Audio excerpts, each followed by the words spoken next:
ప్రియుల సమయంలో ప్రభు యొక్క పరిశుద్ధమైన ప్రశస్తమైన శరీరానికి రక్తానికి సాదృశ్యంగా ఉన్న పవిత్రమైన బాలలో మనందరం కూడా యోగ్యమైన రీతిలో ప్రవేశించడం కాను పరిశుద్ధ గ్రంథం బైబిల్ నుండి కొన్ని భాగాలను మనం ధ్యానించుకుందాం. అందుకు యోహాను రాసిన సువార్త మనం తీసుకుందాం. యోహాను రాసిన సువార్త 21వ అధ్యాయం. యోహాను రాసిన సువార్త 21వ అధ్యాయం 15వ వచనం నుంచి 19 వచనాలు మనం మార్చి చదువుదాం.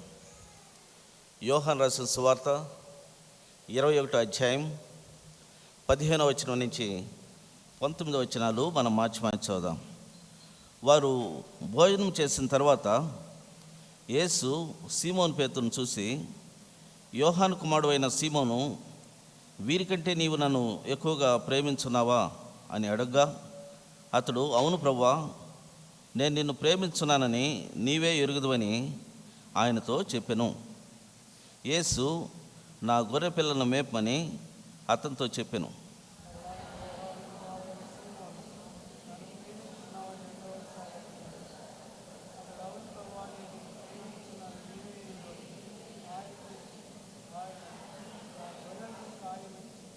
మూడవసారి ఆయన, యోహాను కుమారుడు అయిన సీమోను, నన్ను ప్రేమించున్నావని అతన్ని అడిగెను. నన్ను ప్రేమించున్నావని మూడవసారి తను అడిగినందుకు పేతురు వ్యసనపడి, ప్రభువా, నీవు సమస్తమును ఎరిగినవాడు, నిన్ను ప్రేమిస్తున్నావని నీవే ఎరుగుదువని ఆయనతో చెప్పాను.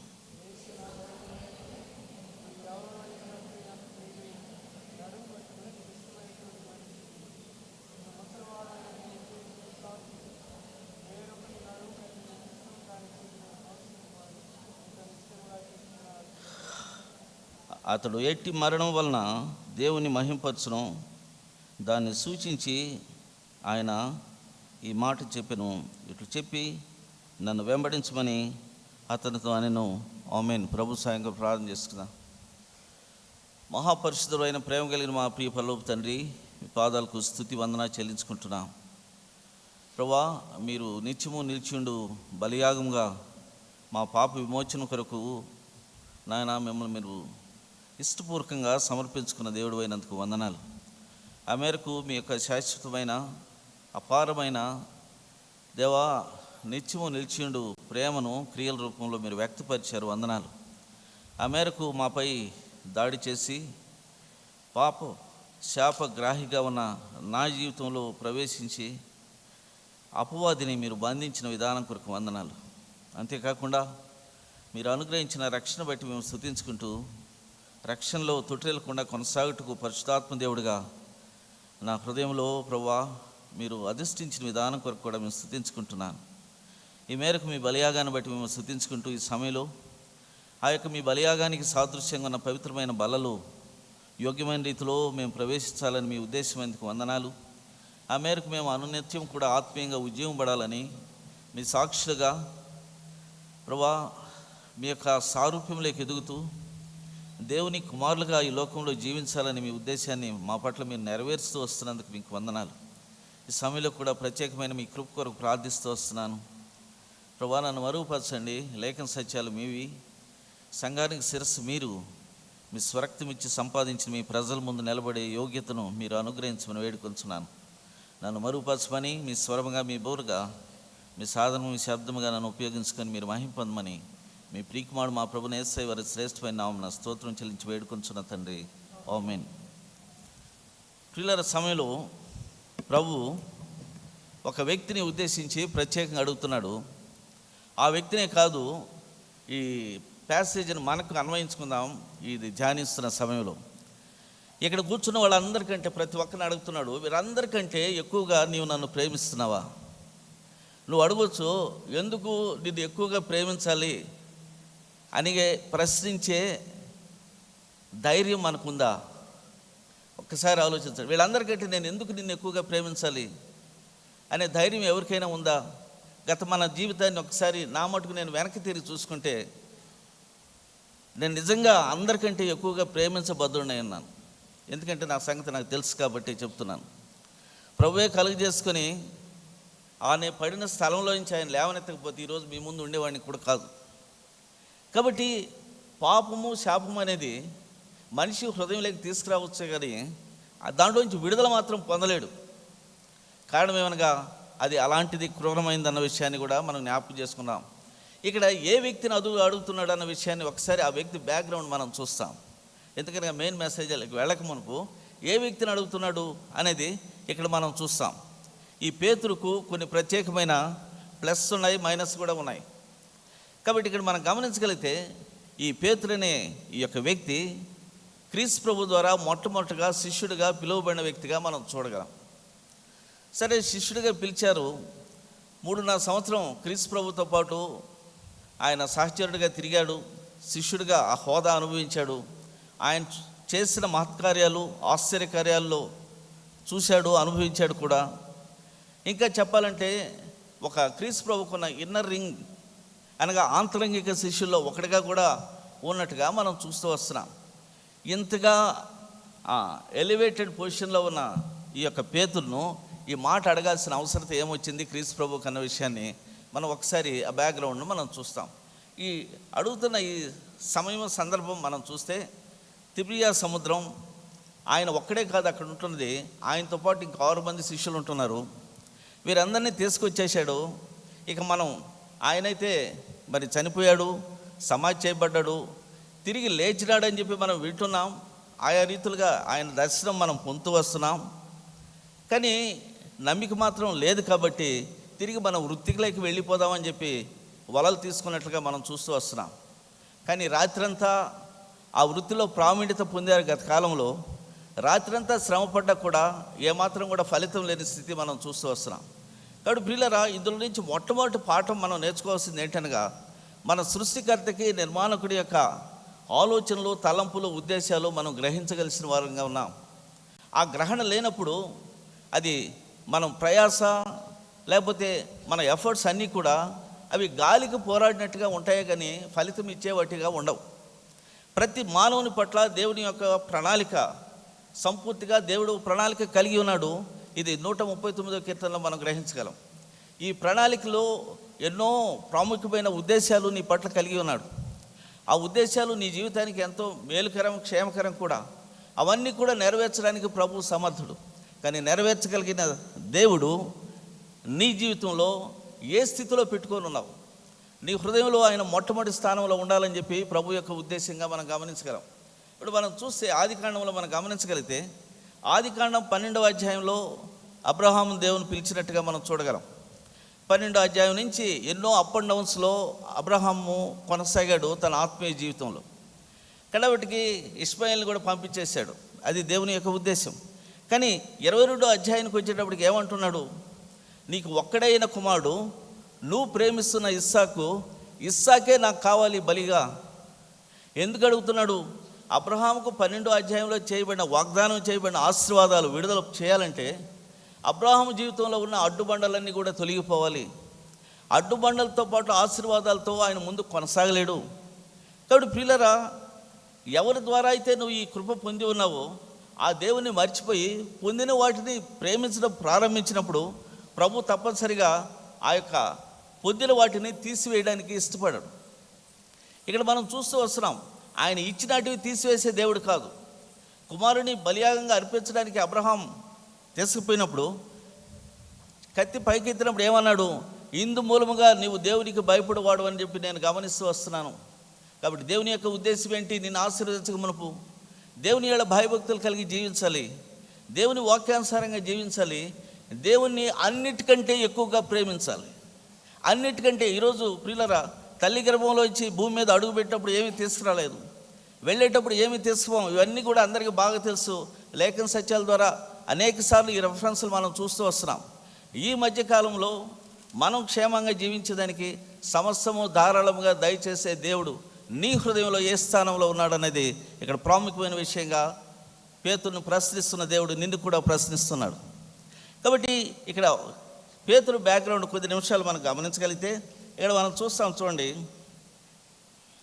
మత్తయి రాసిన సువార్త మనం తీసుకుందాం. మత్తయి రాసిన సువార్త 16వ అధ్యాయం.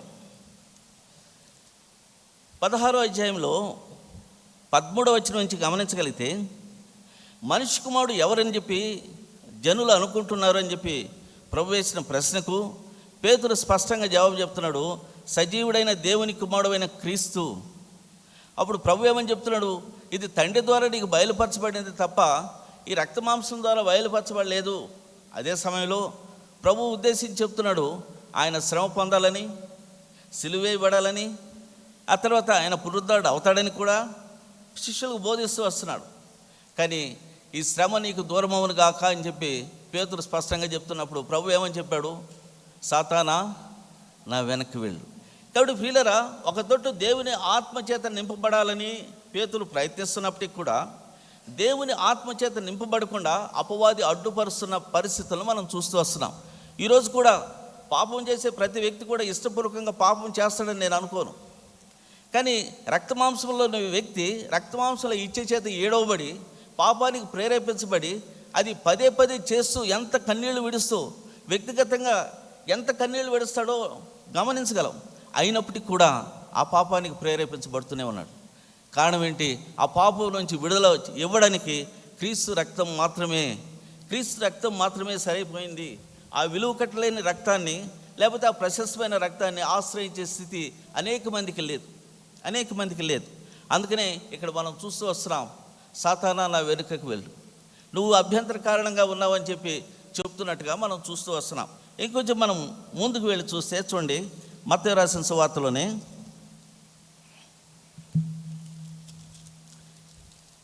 26వ అధ్యాయాన్ని మనం తీసుకుందాం. 26వ అధ్యాయము చివరి వచనం మనం గమనించగలిగితే, ఆయన ప్రధాన యాజకుల దగ్గరికి తీసుకువెళ్ళాడు. గెత్సెమనే తోటలో క్రీస్తు ప్రభు వారు రోమన్ సైనికుల చేత పట్టబడ్డాడు. గెత్సెమనే తోటలోకి తీసుకువెళ్ళారు. ప్రధాన యాజకుల ముందు నిలబెడుతూ వస్తున్నారు. శిష్యులందరూ కూడా పారిపోయారు.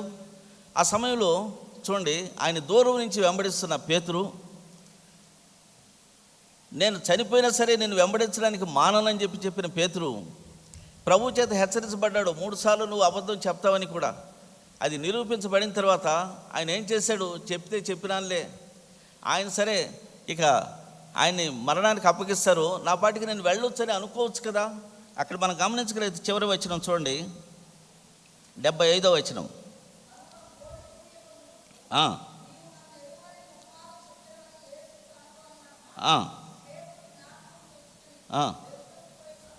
వెలుపలికి పోయి సంతాపడి ఏడ్చెను.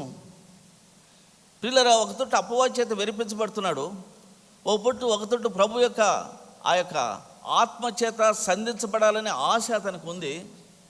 ఇక్కడ మనం చూస్తూ వస్తున్నాం, ప్రభువును ప్రేమించే హృదయం ఉంది కాబట్టి ఆయన వెలుపలికి వెళ్ళి సంతాపడి ఏడ్చాను. అవును, నేను తప్పు చేశాను, నేను పాపం చేశాను.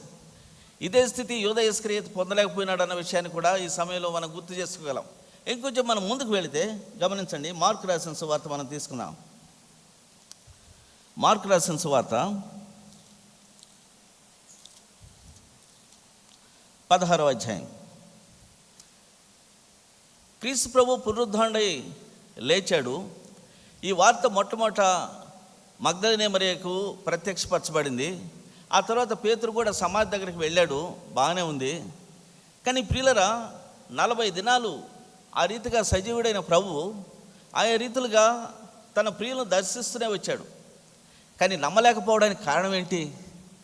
ఈయన సజీవుడు, కానీ ఆయన ఏమీ రూపం మార్చుకోలేదు, లేకపోతే ఆయన ప్రత్యక్షతలో మార్పు ఏం లేదు, ఆయన మాటల్లో మార్పు ఏం లేదు. ఆ రీతిగా ఎంతగా శిష్యులను ప్రేమిస్తున్నారో అంతగా ప్రేమిస్తున్న స్వభావాన్ని వాళ్ళు గమనించగలరు. కానీ ప్రభు యొక్క ప్రత్యక్షతను అర్థం చేసుకోలేం లేదు, గ్రహించడం లేదు. ప్రభు సజీవుడని నమ్మలేకపోతున్నారు. అందుకనే చూడండి, ఇక్కడ మార్కు రాసిన సువార్త 16వ అధ్యాయం 14వ వచనం నుంచి మనం గమనిస్తే,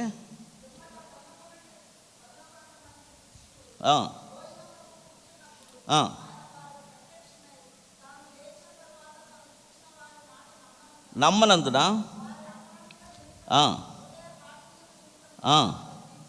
హృదయ కాఠిన్యము అంటే అర్థం ఏమిటి?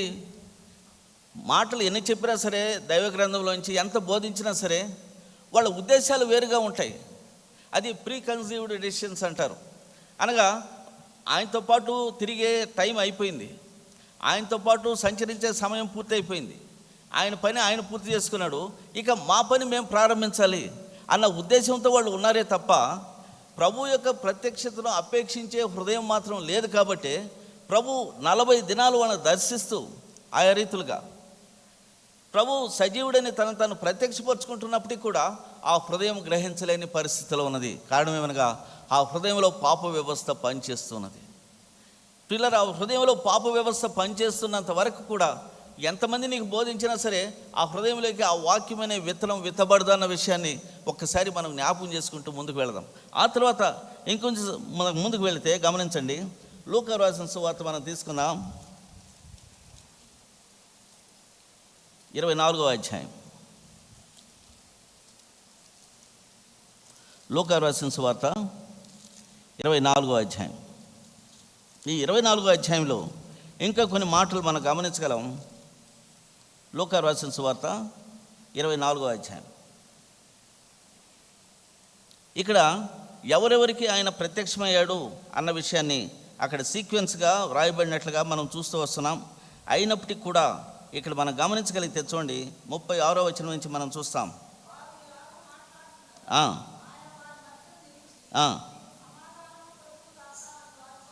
ఈ మాటలు 3 సార్లు చెప్పినట్టుగా కూడా ఆ ప్యాసేజ్లో మనం చూడగలం. తర్వాత ఏమని చెప్పాడు?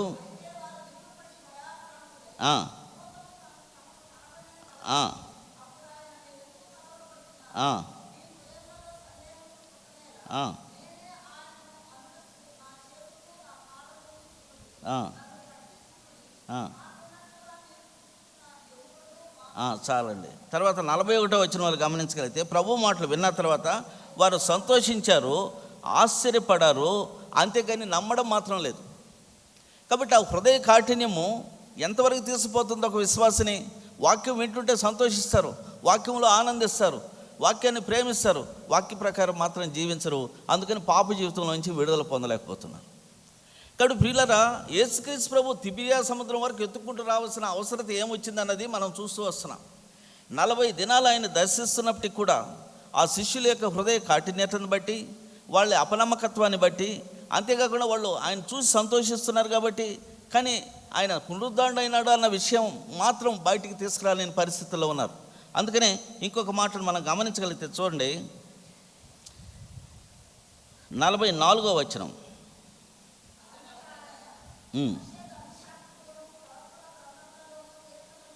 చాలండి. అక్కడ మనం గమనించగలిగితే చూడండి, చివరి వరకు మనం చూస్తాం. 45వ వచనంలో లేఖనములు గ్రహించినట్లుగా తెరిచెను. కాబట్టి ప్రియులరా, వాక్యాన్ని ధ్యానించక మునుపు అయితే, వాక్యాన్ని చదవక మునుపు మన హృదయాన్ని సిద్ధపరచుకోవడం, ప్రార్థనతోనే మన హృదయాన్ని సిద్ధపరచు. అందుకని అక్కడ మనం చూస్తూ వస్తున్నాం. వాళ్ళందరూ కూడా ఆయా రీతులుగా చాలామందికి చదువులేని పరిస్థితులు ఉన్నాయి. కానీ గత కాలంలో ఉన్న ప్రవక్తల లేఖనాలు, గత కాలంలో ఉన్న ఆ యొక్క ధర్మశాస్త్రం గ్రహించడానికి అక్కడ మనం చూస్తూ వస్తున్నాం. వారి హృదయాన్ని, వారి మనసును ప్రభువు తీర్చినట్టుగా మనం గమనిస్తూ వస్తున్నాం. అంతేకాకుండా ఇంకేం చెప్తున్నాడు గమనించండి. 48వ వచనం నుంచి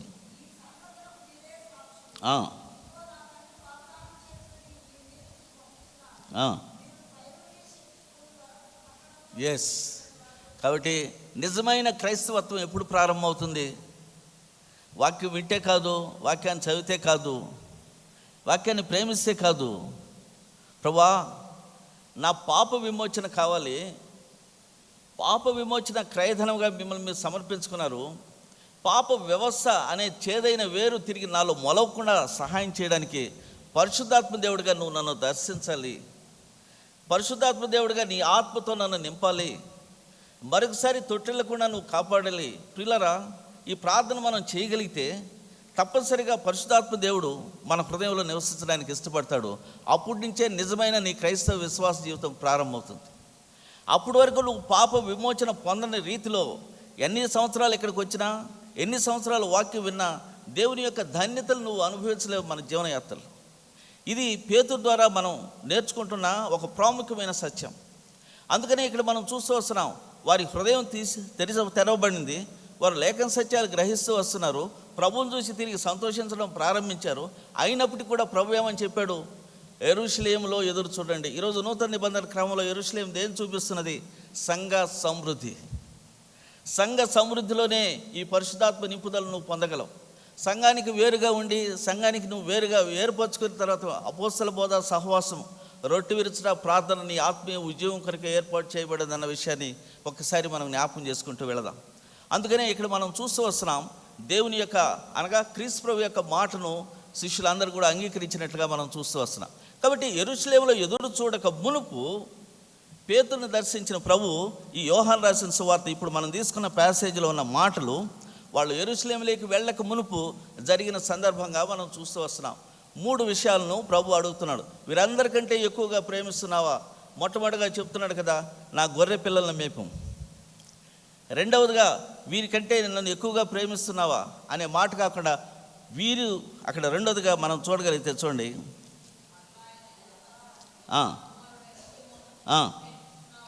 నీవు నన్ను ప్రేమిస్తున్నావా. కారణం ఏంటి? ఆ గొర్రె పిల్లలు కూడా ఎదిగి పెద్దవై పేతురు యొక్క ఆత్మీయ అనుభవంలో పాలు పంపులు పొందుతూ ఆయన ప్రేమించడానికి వారు సిద్ధపరచబడాలని చెప్పి దేవుని యొక్క ఉద్దేశం. కాబట్టి నా గొర్రె పిల్లలను ఖాయము. మూడవదిగా చెప్తున్నాడు, నా గొర్రె పిల్లలను మేపు. పిల్లరా, వీటికి ఉన్న డిఫరెన్సెస్ మనం చూస్తాం ఇప్పుడు. కానీ ఈ డిఫరెన్సెస్ చూడకమునుపు ఈ ఆత్మీయ అంతస్తుకు పేతురు ఎదిగింప చేయడానికి, అంతేకాకుండా ఆడ ఉన్న శిష్యులందరూ కూడా ఆత్మీయ అంతస్తుకు ఎదగాలని చెప్పి దేవుని యొక్క ఉద్దేశం. అందుకని ఆయన ఏమని చెప్పాడు అక్కడ మనం గమనించగలిగితే చూడండి, ఇది లూకా రాసిన సువార్తలో చివరి అధ్యాయంలో రాయబడి ఉన్నది. అంతేకాకుండా అపోస్తల కార్యం 1వ అధ్యాయం మనం చూస్తే చూడండి,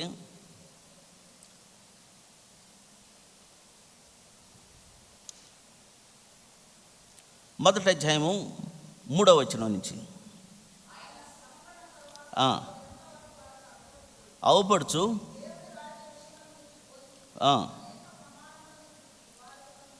సజీవుడిగా కనపరుచుకున్నాడు. యెరూషలేము నుంచి వెళ్ళక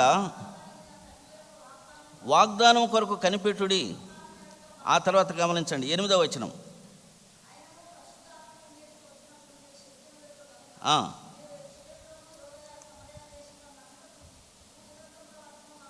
సాక్షులయ్యందరూ. ఇప్పుడు ఎలివేటెడ్ పొజిషన్. శిష్యులు కాదు, ప్రభుకు కావాల్సింది సాక్షులు. అంటే అర్థం ఏమిటి? ఆయన సజీవుడిగా ఎరిగిన వాళ్ళు కావాలి, ఆయనతో అన్యోన్యమైన సహవాసంలో నడుస్తున్న వాళ్ళు కావాలి, ఆయన ప్రతిరోజు తన వ్యక్తిగత జీవితంలో అనుభవిస్తున్న వాళ్ళు కావాలి తప్ప కేవలం 4 మాటలు చదివి 4 చెప్పేవాళ్ళు ప్రభుకు అవసరం లేదండి. నువ్వు అది పర్సనల్ టేస్ట్ అనుభవించిన తర్వాతనే, వ్యక్తిగత ఆ అనుభవం కలిగిన వాడు మాత్రమే క్రీస్తు ప్రభుని గురించి బోధించాలని దేవుని యొక్క ఉద్దేశంగా మనం చూస్తూ వస్తున్నాం. కాబట్టి ప్రియులారా, అక్కడ మనం గమనించాల్సింది ఏంటి తెలుసా? యెరూషలేములో ఎదురు చూడండి, వాగ్దానం చేయబడిన పరిశుద్ధాత్మ దేవుడిగా నేను మిమ్మల్ని దర్శించబోతూ ఉన్నాను. ఈరోజు ప్రియులారా, ఆ మాటను నమ్మి అప్పటికి 40 రోజులు అయిపోయింది ఆయన పునరుద్ధరణై. ఈ 40వ రోజు నుంచి 40వ రోజు ఆరోహణం అయిపోయాడు. అక్కడి నుంచి ఎన్ని రోజులు యెరూషలేములో ఎదురు చూడాలా అని ప్రశ్నించారా? కానీ ప్రభువు చేత వాగ్దానం చేయబడిన పరిశుద్ధాత్మ శక్తి వాళ్ళు పొందేంత వరకు కూడా ఉండడానికి నిశ్చయించుకొని యెరూషలేములకు వెళ్ళినట్టుగా మనం చూస్తూ వస్తున్నాం.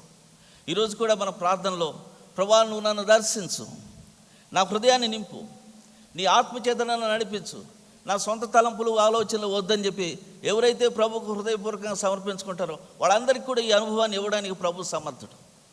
అందుకనే పేతురు ద్వారా ఈ అనుభవాన్ని మన ముందుకు ప్రభు తీసుకొస్తూ వస్తున్నాడు.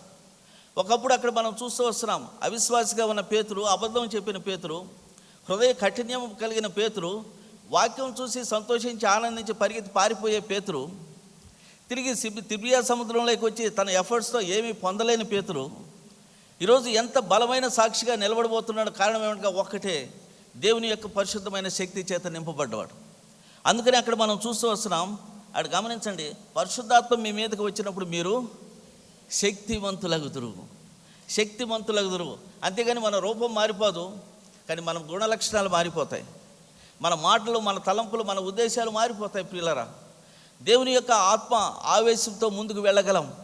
తద్వారా విజయవంతమైన క్రైస్తవ విశ్వాస జీవితంలో మనం ముందుకు కొనసాగడమే కాకుండా అనేక మందికి క్రీస్తు యొక్క ప్రత్యక్షతను మనం చూపించగలం.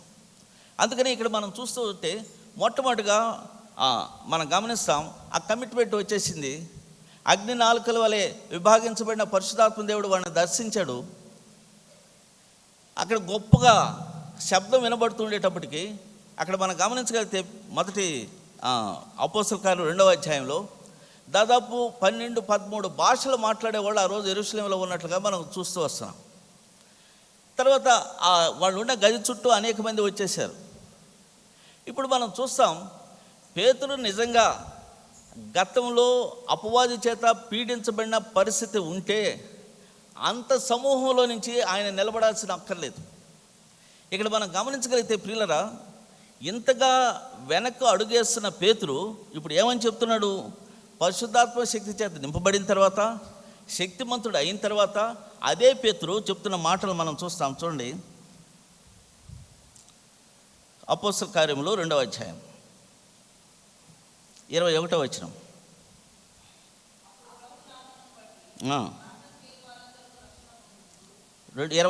అక్కడ చూడండి పిల్లరా, 31వ వచనం. క్రీస్తు పాతాళంలో విడువబడలేదనియు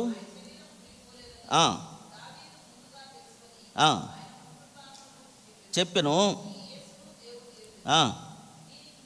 దీనికి మేము సాక్షులము. ఈ మాట ఎప్పుడు చెప్పగలిగినాడు? పరిశుద్ధాత్మ శక్తి చేత నింపబడినప్పుడు. ప్రభు నాలో ఉన్నాడు, నేనే దీనికి సాక్షి. ప్రియులరా, బలలో ప్రవేశించి నువ్వు చెప్పగలవా ఈ మాట? ప్రభు నా గుండెల్లో ఉన్నాడు. ప్రభువుకు విరోధమైన తలంపులు, ఉద్దేశాలు, ఆలోచనలు నా జీవితంలో పనిచేయడానికి వీల్లేదు. ప్రభువుకు విరోధమైనది ఏది కూడా నా జీవితంలోకి రావడానికి వీల్లేదు.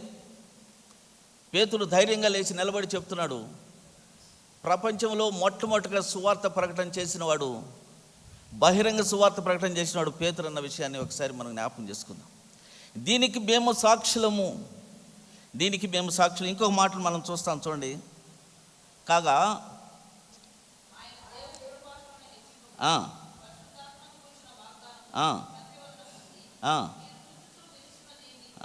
కొమ్మరించి ఉన్నాడు అంటే అర్థం ఏమిటి? కొమ్మరించి ఉండడం అంటే ఆపాద మస్తకం దేవుని ఆత్మచేత నింపబడి నడిపిస్తున్న పేతులు మనం చూస్తూ వస్తున్నాం. ఆయన ఒక్కడే కాదు, అక్కడ ఉన్న వాళ్ళందరూ కూడా ఆ స్థితిలో ఉన్నారన్న విషయాన్ని మనం చూస్తూ వస్తున్నాం. అంతేకాకుండా పేతురు ద్వారా ప్రభు ఏమని చెప్తున్నాడు? ఇంకొక మాటలు మనం గమనించగలిగితే చూడండి, 37వ వచనం నుంచి.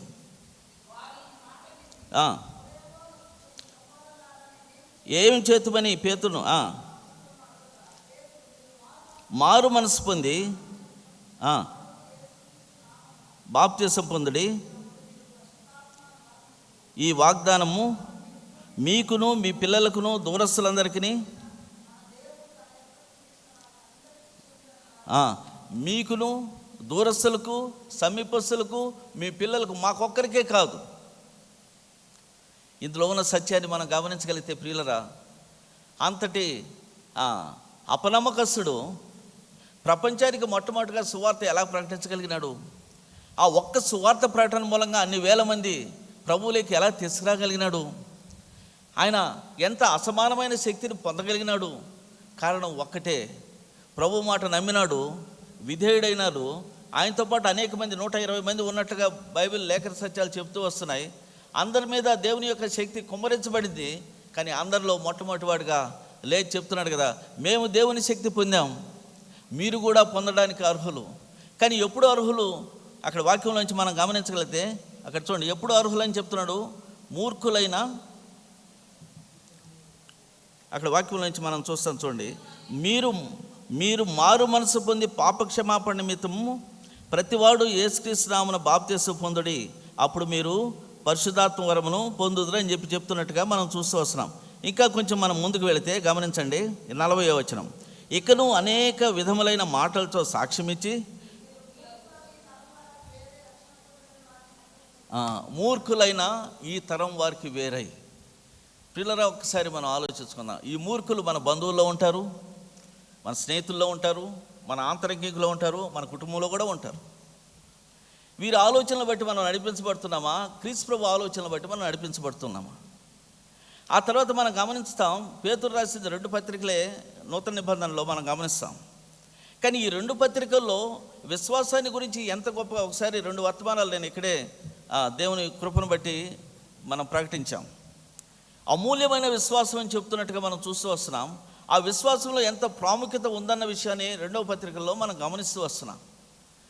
కాబట్టి ప్రియులరా, వాక్యం నిజంగా నా హృదయంలో ఉంటే వాక్యం చేత వెలిగించబడిన జ్యోతిగా ఈ లోకంలో జీవించాలని దేవుని యొక్క ఉద్దేశంగా మనం చూస్తూ వస్తున్నాం. చూడండి, ఫిలిప్పీలకు రాసిన పత్రిక ఒకసారి మనం తీసుకుందాం. ఫిలిప్పీలకు రాసిన పత్రిక 2వ అధ్యాయం 14వ వచనం. మీరు నిరపరాధులు, నిష్కలంకులు, అనింద్యులైన దేవుని కుమారులగినట్లు మాని చేత పట్టుకుని, చాలండి, ఈ యొక్క జీవవాక్యాన్ని ఎందుకు పట్టుకోవాలి? జీవవాక్యం చేత నా హృదయం ఎందుకు నింపబడాలి? జీవవాక్యం నా హృదయం మీద ఎందుకు రాయాలి? ఎందుకు నా మనసులో ఉండాలి? జీవవాక్యం ద్వారా వెలిగే జ్యోతిగా నేను ఎందుకు లోకానికి కనపడాలనగా, నేను దేవుని కుమారుడుగా లోకంలో జీవించాలంటే నా జీవనయాత్ర అంతా కూడా జీవవాక్యం చేత నేను వెలిగించబడాలని చెప్పి లోకం నమ్మాలి. ఒకవేళ దేవుని కుమారుడుగా నువ్వు జీవించకపోతే నీకు తెలియకుండా నువ్వు అపవాది కుమారుడుగా జీవిస్తున్నావు. ప్రియులారా, జ్ఞాపకం చేసుకోండి. అప్పుడు నీ జీవితకాలం అంతా కష్టమే, నష్టమే, కన్నీళ్ళే. మనకు తెలుసు, ఏదేని తోటలో అపవాది విత్తింది విత్తనం. ఏం విత్తనం అది? అబద్ధం. దానికి మొలిచిన చెట్టు ఏంటి? అవిధేయత. ఆ చెట్టుకు 3 భాగాలు: శరీరాశ, నేత్రాశ, జీవపడము. ఈ చెట్టు ఇంకా నీలో పనిచేస్తూ ఉంటే, ఒకవేళ అప్పుడప్పుడు కొట్టేస్తూ ఆ చేదైన వేరు అలానే ఉంటే, నువ్వు అపవాది కుమారుడువే తప్ప దేవుని కుమారుడుగా లోకంలో ప్రయత్నించడం లేదు. అపవాది కుమారుడుగా ఎంతకాలం ఉంటే, ప్రియులరా, నువ్వే అపవాదిని మోస్తూ ఉన్నప్పుడు అపవాది ఆది నుంచి నరహంతకుడైన వాక్యం చెప్పడం లేదా? మనం చదవడం లేదా? అపవాదిని ప్రేమించిన పాత నిబంధన భక్తులు ఏమాత్రం మేలు పొందారన్న విషయం మనం గ్రహించడం లేదా? కాబట్టి ప్రియులరా, నా గొర్రె పిల్లలను మేపుము. గతకాలంలో యెరూషలేములో ఉన్న వాళ్ళకి పాత నిబంధనే తెలుసు, ధర్మశాస్త్రమే తెలుసు, ప్రధాన యాజకుడికే తెలుసు, యెరూషలేములో ఉన్న దేవాలయమే తెలుసు. కానీ పునరుద్ధరణుడైన క్రీస్తు ప్రభు మాత్రం తెలియదు. ఆ పునరుద్ధరణుడైన క్రీస్తు ప్రభు ఆనాడు ఉన్నది వాళ్ళు ఎవరు? దేవుని యొక్క గొర్రె పిల్లలు.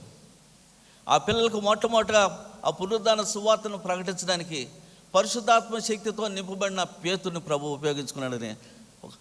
అబద్ధం చెప్పే పేతురు కాదు, మోసం చేసే పేతురు కాదు, పారిపోయిన పేతురు కాదు, అంతేకాకుండా వాక్యం సంతోషించి తన ఇష్టానుసారంగా జీవించే పేతురు కాదు, తన బాధ్యతను విస్మరించి వలల కొరకు చేపలు పట్టుకుందాన్ని ప్రయత్నించి విఫలపడైన పేతురు కాదు, పరిశుద్ధాత్మ శక్తి చేత నింపబడిన పేతురు.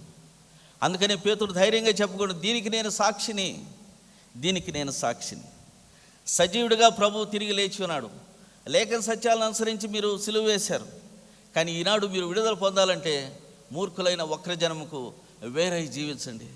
అప్పుడు దేవుని కుమారులుగా జీవించడానికి ప్రభు మీకు యోగ్యత ఇస్తాడు. కాబట్టి ప్రియులరా, ఆనాడు ఆ సువార్త ప్రప్రదంగా మొట్టమొదటిసారిగా కేవలం ధర్మశాస్త్రాన్ని ఆధారం చేసుకొని బలిపీఠం దగ్గర శరీర సంబంధమైన బలులను అర్పిస్తూ శరీర సంబంధంగా పాపం నుంచి విడుదల పొందాలని ప్రయత్నిస్తున్న ఇశ్రాయేలీల మధ్య ఆత్మ సంబంధమైన స్వాతంత్రం అంటే ఏమిటి, ఆత్మ సంబంధమైన నింపుదల అంటే ఏమిటి, క్రీస్తు సాక్షిగా ఏ రీతిగా జీవించాలి, అంతేకాకుండా క్రీస్తు యొక్క సజీవమైన యాగంగా ఏ రీతిగా ముందుకు కొనసాగాలన్న విషయాన్ని పేతుడిని ప్రభు ఉపయోగించుకొని వెల్లడి చేసినట్లుగా మనం చూస్తూ వస్తున్నాం. ఈరోజు కూడా ప్రియులరా, మన స్థితి ఏమైనా పర్వాలేదు, ఒకవేళ ఫుల్ టైం కాపరి కాకపోవచ్చు, కానీ నీకు ఆ బాధ్యత లేదా అనేది ఇక్కడ ప్రాముఖ్యమైన విషయం. క్రీస్తు ప్రభు ద్వారా నీ వ్యక్తిగతంగా నీ కుటుంబంలో ఎన్ని మేళ్లు పొందావు, ఎన్ని ఉపకారాలు చూసావు, ఎన్నిసార్లు కృతజ్ఞతాస్తుతి యాగం సమర్పించుకున్నావు. అయినప్పటికీ కూడా దేవుని పరిశుద్ధాత్మ శక్తితో నేను నింపబడ్డాను. దేవుని పిల్లలైన ప్రజలను నేను పోషించడానికి ప్రభు సమర్థత నాకు ఇచ్చాడు. నేను అనుభవిస్తున్న ప్రభుని నేను ఆత్మ స్వాతంత్రంతో నేను వెల్లడిపరచడానికి ఇష్టపడుతూ వస్తున్నాను. పిల్లలు 4 వాక్యాలు 4 రెఫరెన్స్లు చూసుకొని వాక్యం చెప్పడం కానే కాదు, అది ప్రజల మధ్య పని చేయదు. క్రీస్తు ప్రభువును వ్యక్తిగతంగా అనుభవిస్తున్నావా? క్రీస్తు ప్రభు కమాండ్మెంట్స్కి లోబడుతూ వస్తున్నావా? ఎందుకనగా ఆజ్ఞాతిక్రమం పాపం అనే వాక్యం స్పష్టంగా బోధిస్తున్నది. అప్పటి నుంచి పేతురు ఎప్పుడు కూడా వెనుతిరగలేదు. అట్లని చెప్పి అపోస్తలుడైన పౌలుకి వ్యతిరేకంగా కూడా ఎప్పుడు కూడా మాట్లాడలేదు. ఎందుకంటే చెప్పాలంటే 2వ పత్రికల్లో ఆయన గమనించగలిగితే అపోస్తలుడైన పౌలు యొక్క పేతురు రాసిన పత్రికలను ఆయన సమర్థిస్తున్నట్టుగా కూడా మనం చూస్తూ వస్తున్నాం. సంఘానికి పత్రిక రాస్తూ ఇదే విషయాల్ని అపోస్తలుడైన పౌలు కూడా మీ మధ్యలోకి తీసుకొస్తున్నాడు, కాబట్టి గ్రహించడానికి మీరు సిద్ధపరచుకోండి అని చెప్తున్నట్టుగా కూడా మనం గమనిస్తూ వస్తున్నాం. కాబట్టి ప్రియులరా, నువ్వు అనుభవిస్తున్న ప్రభువుని ఇతరులకి, అనగా క్రీస్తుని ఎరగని వారికి, క్రీస్తు అంటే పరిచయం లేని వారికి, దేవుని దృష్టిలో వాళ్ళందరూ కూడా అప్కమింగ్ షీప్, అనగా చిన్న పిల్లలు. వాళ్ళ పాలతోనే పెంచాలి, కానీ నీ అనుభవాన్ని బట్టి పెంచే భాగ్యం ప్రభు నీకు ఇచ్చాడు. అందుకనే అక్కడ మనం చూస్తూ వస్తున్నాం, మొట్టమొదటిగా వీరందరికంటే నువ్వు ఎక్కువగా నన్ను ప్రేమిస్తే నా గొర్రె పిల్లలను మేపుము అని చెప్తున్నట్టుగా మనం గమనిస్తూ వస్తున్నాం. కానీ అనేక సార్లు మనం గమనించగలిగితే ఈ యొక్క పరుగు పందెంలో అనేక సార్లు పరిగెత్తుంటాం, వెనక పడిపోతూ ఉంటాం. అందుకనే చూడండి, గల్తీలకు రాసిన పత్రిక ఒకసారి మనం గమనించగలిగితే, గల్తీలకు రాసిన పత్రిక, ఎందుకనగా ఆయా రీతిలుగా ఉద్యోగ కూటాలకు పోవడం సహజం, వాక్యం వినడం సహజం, స్పెషల్ మీటింగ్స్ వెళ్ళడం సహజం. ఇవన్నీ కూడా జరిగినప్పుడు ఎంతగానో ఉద్యోగం పడతాం, ఆ ఉద్యోగంలో కొనసాగలేకపోతాం. అందుకనే చూడండి, గల్తీలకు రాసిన పత్రిక 5వ అధ్యాయం, ప్రభువేమో ఆత్మ స్వతంత్రులుగా మనల్ని చేసి ఉన్నాడు. పేతురులాగా ఎదురు చూసి దేవుని శక్తి నేను పొందితే తప్ప ఈ స్థలంలో నుంచి నేను కదలనని చెప్పి వాళ్ళు కూర్చున్నారు. కాబట్టి ప్రియులరా, అది ఆయన వారిని 10 రోజులకు దర్శిస్తాడో, 20 రోజులకు దర్శిస్తాడో, 30 రోజుల్లో వారికి తెలియదు. కానీ పెంతెకోస్తు సమయం అంట పునరుద్ధరణ అయిన తర్వాత 50వ రోజు ప్రభు వాళ్ళని దర్శించాడు. 10 రోజులు సంపూర్తిగా ప్రార్థనలో ఉన్నట్టుగా కూడా మనం చూస్తూ వస్తున్నాం. ఆ శక్తి పొందారు. అందుకనే సువార్త వినని వారికి ప్రప్రదంగా ప్రకటించడానికి, అందుకనే ప్రభు చేత ఆయన పిలువబడ్డాడు. వీళ్ళందరికంటే ఎక్కువగా నన్ను ప్రేమిస్తే నా గొర్రెల పిల్లలను మేపు. ఇక్కడ మనం గమనించగలిగితే చూడండి, అనేకసార్లు ఈ ఉద్యోగం మనలో కూడా రగిల్పించబడుతుంది, కానీ ఉద్యోగంలో కొనసాగలేకపోతున్నాం. గల్తీలకు రాసిన పత్రిక 5వ అధ్యాయం 7వ వచనం,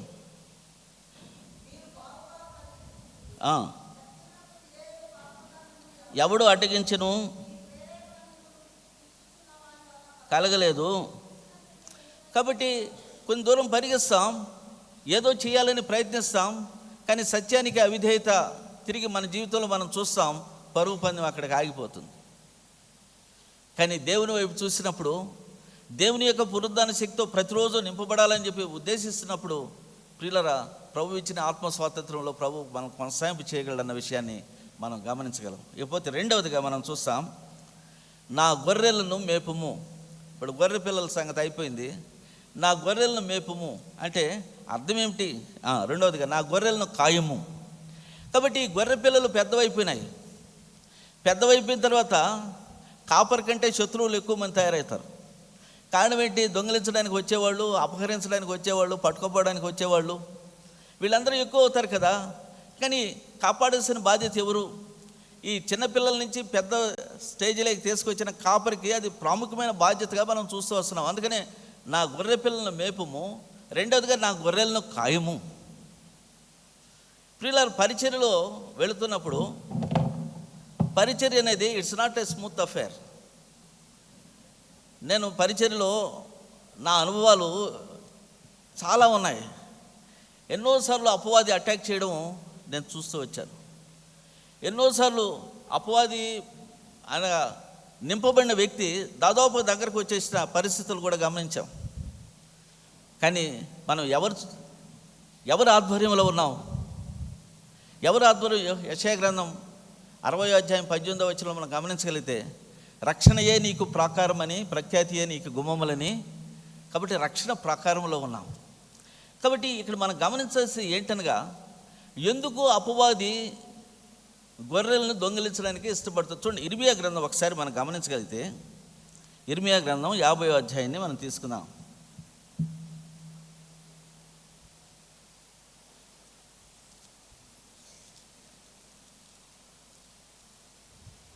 ఇర్మియా గ్రంథం 50వ అధ్యాయం 6వ వచనం. కాబట్టి గొర్రెలు త్రోవ తప్పడానికి ఎంతైనా అవకాశం ఉంది. గొర్రెల యొక్క కాపరి సంపూర్ణమైన ఆత్మ నింపుదల లేకుండా కాపరే అపవాదితో స్నేహించినప్పుడు గొర్రెలు తప్పకుండా త్రోవ తప్పిపోతాయి. అలాగనే జరిగింది పాత నిబంధనలో. ఇక్కడ మనం చూస్తాం, నా గొర్రెలు త్రోవ తప్పిన గొర్రెలుగా ఉన్నారు. పోయి వారిని త్రోవ తప్పించితిరి, దిగవలసిన చోట మర్చిపోయిరి, భక్షించు వచ్చిరి, అపరాధులను కమ్ము.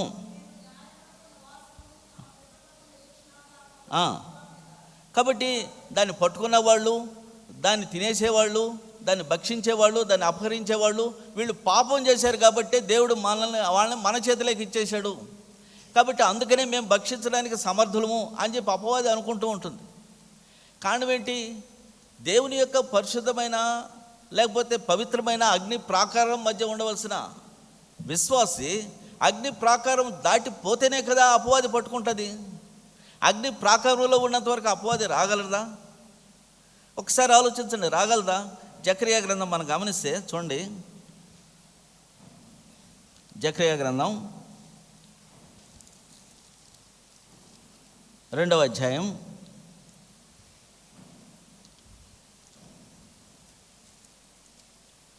4వ వచనం నుంచి.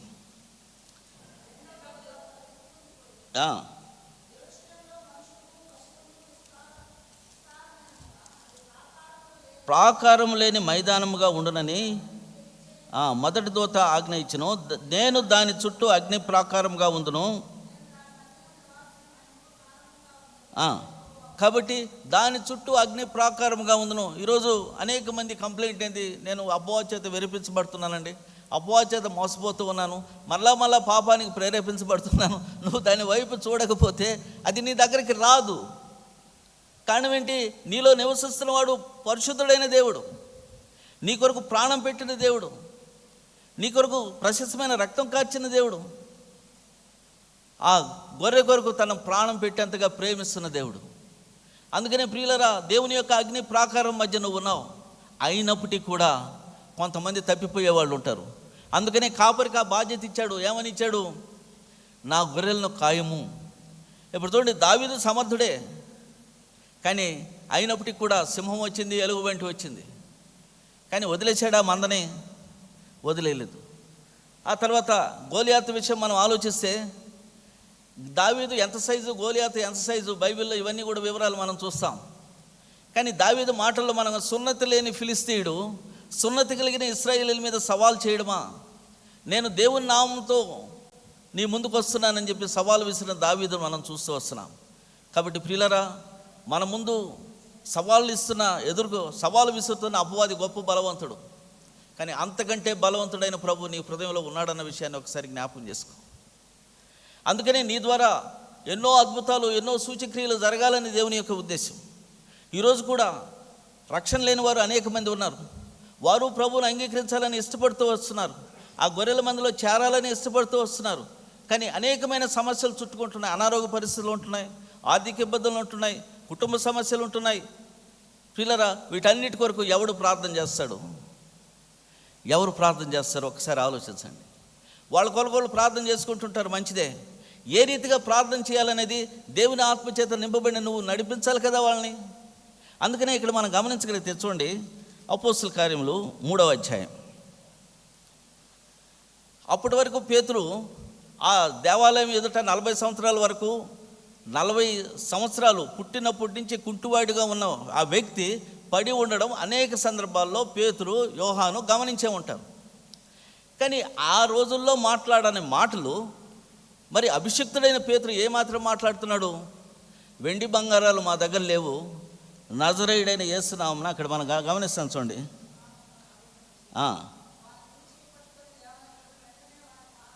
వెండి బంగారాలు నా యొద్ద లేవు, కానీ నాకు కలిగిందే నీకు ఇస్తున్నాను, నజరేయుడైన యేసుక్రీస్తు నామమున నడువమని చెప్పి వాని కుడి చేయి పట్టుకుని లేవనెత్తును. మీరు అంటారు, ఈరోజు జరుగుతున్నాయా ఈ అద్భుతాలు, ఆశ్చర్యకార్యాలు? ప్రియులారా, జరుగుతూ వస్తున్నాయి. ప్రభుకి ఎక్కడ ఇష్టమైతే, ఎక్కడ అద్భుతాలు ఆశ్చర్యకార్యాలు చేయడం ఆయన ఇష్టమైతే అక్కడ జరుగుతూ వస్తున్నాయి. అక్కడ తన ఇష్టానుసారమైన దైవజనులను ఉపయోగించుకుంటూనే ఉన్నాడు. కానీ ఇక్కడ మనం గమనించాల్సింది ఏంటనగా, దైవజనుడు దేవుని ఆత్మచేత నింపబడి ప్రార్థన చేయడము అనేది దేవుని యొక్క సంకల్పం, దేవుని యొక్క ఉద్దేశం. అందుకనే దైవజనుడిగా అభిషేకం ప్రభు ఇచ్చాడు. కానీ అదే సమయంలో ఇక్కడ విడుదల పొందిన ఈ యొక్క కుంటివాడు ఎక్కడికి వెళ్ళాడు? ఇంటికి పరిగెత్తి వెళ్ళలేదు, తిరిగి కాళ్ళు బాగా వచ్చినాయి కాబట్టి బజారంతా తిరిగి భిక్షం పెట్టుకోవచ్చు అని చెప్పి పరిగెత్తలేదు. ఎక్కడికి వెళ్ళాడంట? దిగ్గున లేచి ఎక్కడికి వెళ్ళాడు? మందిరంలోకి వెళ్ళాడు. అపోస్తులతో పాటు ప్రభుని స్తుతించడానికి వెళ్ళాడు. ఈరోజు ప్రియులారా, విజ్ఞాపన ప్రార్థన మన సంఘంలో అనేక మంది కొరకు ప్రార్థిస్తూ వస్తున్నాం. 2 విషయాలు ప్రాముఖ్యంగా గుర్తుపెట్టుకోవాలి. ప్రార్థించేవాడు అభిషిక్తుడై ఉండాలి. ప్రార్థన సహాయం ఎవరైతే పొందాలని ఇష్టపడుతున్నారో ప్రభు వైపు చూసేవాళ్ళుగా ఉండాలి. నీ హృదయం ప్రభు వైపు చూడకుండా నీ ఇష్టానుసారంగా జీవిస్తున్నప్పుడు నేను ఎంత ప్రార్థన చేసినా నీకు ఉపయోగం లేదు. ఎంత ప్రార్థన చేసినా ఉపయోగం లేదు. అది సంవత్సరాలు ఆ విజ్ఞాపన ప్రార్థన అలాగనే ఉంటుంది. సమస్యలు మాత్రం పరిష్కరించబడవు. ఇక్కడ మనం చూస్తూ వస్తున్నాం. కుట్టివాడు ముందు అభిషిక్తుడైన పేతురు చెప్తున్నాడు, వెండి బంగారాలు నీ దగ్గర నేను ఇవ్వలేను, క్రీస్తు ప్రభు నామములో లేస్తుండగానే అక్కడికి. కాబట్టి ఆయన హృదయంలో ఎలాంటి ఆలోచన ఉంది? నాకు ఈ స్థితిలోంచి నేను విడుదల పొందితే విడుదల ఇచ్చిన నా ప్రభువుని నేను ఆరాధించాలి. బయట కాదు కూర్చొని ఆరాధించాలి. నేను సంఘ సహవాసంలోకి వెళ్ళాలి. కాబట్టి సంఘ సహవాసానికి వ్యతిరేకంగా వేరుగా, వాక్య క్రమానికి వేరుగా నువ్వు జీవిస్తూ ప్రేయర్ రిక్వెస్ట్లు ఇస్తే దానివల్ల ఉపయోగమేం లేదు.